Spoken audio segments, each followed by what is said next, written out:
Ready. All right, what is going on? Samok off Samok Fit, checking in with you guys. You guys are doing well, doing terrific. And we are back with another video. So today's video, the topic of today's video, you guys see in the title, I'm going to cover in some of the mistakes that I made when I started running. So I'm hoping to catch you if you do decide to start running, because I'm about to make a video that I wish that I saw before I started running. So we got a 12-mile run again today. We got a 14-mile next weekend, which you are going to be in Fresno, California, guest posting the bodybuilding show with Max. But yeah, about to get after that, get a run in. It's going to be quick and easy. I don't want to waste your time, so you can jump right into that. But before we do that, of course, we are trying something new today. We are trying the LMT electrolytes. It's a little bit chilly this morning, but again, as I've been saying, I want to check myself so I don't wreck myself. When you start running, humidity start rising a little bit, and before you know it, you're cramping.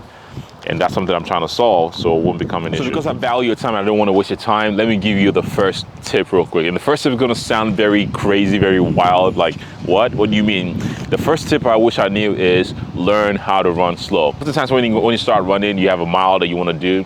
The idea is, okay, how fast can I get to this mile? And when you start running, things like, start to hurt. You just want to get to that end of the mile so fast, and what do? You speed up.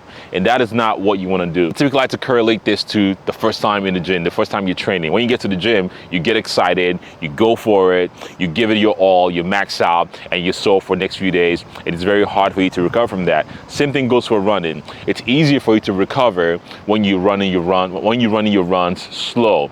Run your easy runs easy and run your hard runs hard. So the first tip is learn how to run slow. Zone 2, conversational pace. That is what I wish I knew, instead of just trying to run my fastest mile every time so I can get sore and not be able to consistently run for the next few days. Pro tip, the shorter the shorts, the faster the miles. And if you wear anything longer than 5 inches, you're wearing pants. It's a little bit chilly this morning, but nice, bro. I'm saying that now, but once we start going, I'm gonna be sweating. So we got 12 miles on deck today. You on my mind, gonna kick that off. Don't need no time, watch. I don't know how I got you in my pocket spot. Yeah, that's babe, need you every day. You like my oxygen, make it seem like the barging down. Got my heart no barging in, from the bed to the floor to the couch. Might wake the neighbors up, break you in then break you out. In the end we gon' make a child, then we gon' hit the show. Part 2 we don't need no pause. One of the biggest mistakes that I made was trying to think I didn't run fast. So, running at this pace, zone 2 pace, conversational pace, this is what it feels like. Of course, I did not get here over time.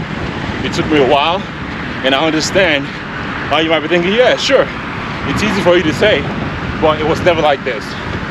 So this is the ideal goal you want to get to. And if that means you have to break your running down into walking, jogging, and eventually get to the point where you're going to be running consistently without stopping at this pace, conversational pace, and that should be your ultimate goal. Misty, we gon' get tipsy, need a power shot. Copy my steel, face the fact that ain't no cap, I'm real. No cap, I'm real. The plastic bars tryna copy my steel. Copy my steel, face the fact that ain't no cap, I'm real. No cap, I'm real. The plastic bars tryna copy my steel. Got my heart no in the bed. Break you in then. Yeah, this every day. Got my heart no in the bed. Break you in then.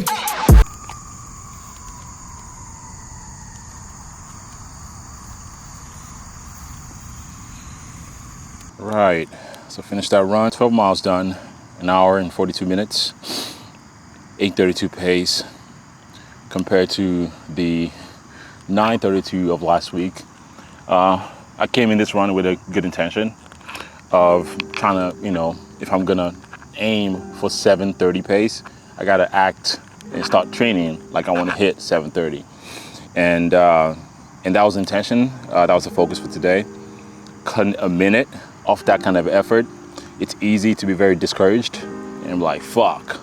And I will circle back to the time when I was training for full marathon, when 5 mile used to be hard, 3 mile used to be hard, 6 mile used to be hard.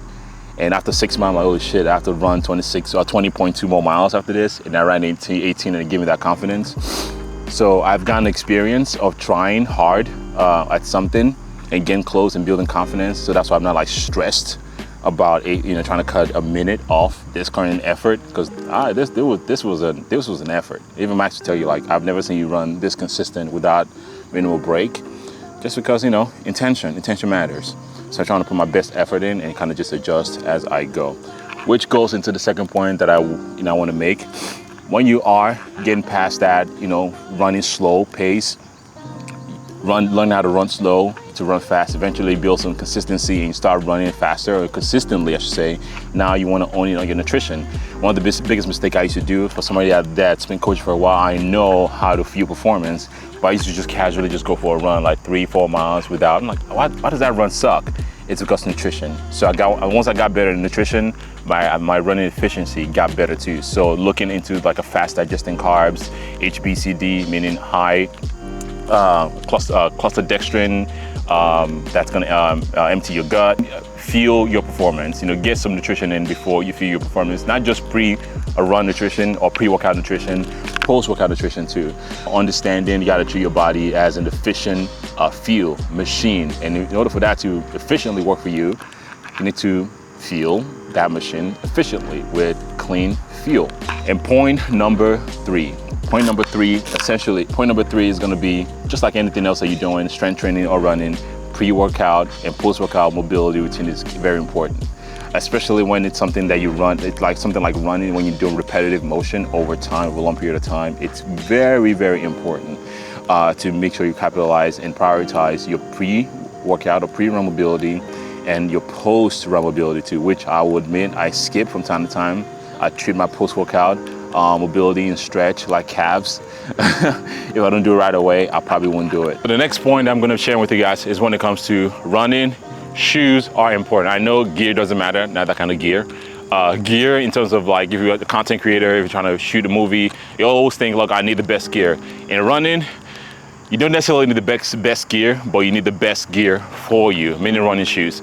So one of the things I wish I did when I first started running is actually go to a running shoe store, running something like, hey, I need you to check my gait and prescribe for me based on how I'm running, my foot placement, my pronation of my feet. Can you describe or can you prescribe a running shoe that fits my style?